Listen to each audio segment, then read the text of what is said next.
Personalized result pages give your quizzes an edge that gets your audience engaged. With this update, you have more control over how quiz results are presented by adding separate sections for categories.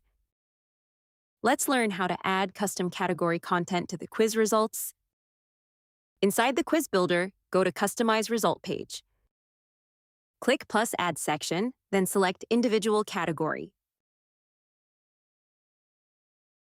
In the right panel, use Display Category to choose whether the content should apply to the highest or lowest score.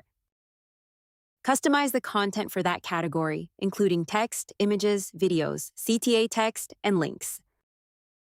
This improves the overall setup experience, using the first category as a customizable template to create personalized results that increase their appeal, all with responsive previews for the best results. You can now customize the content of the results for each category by adding or modifying elements such as text, images, videos, CTA text, and links. We hope you enjoy it.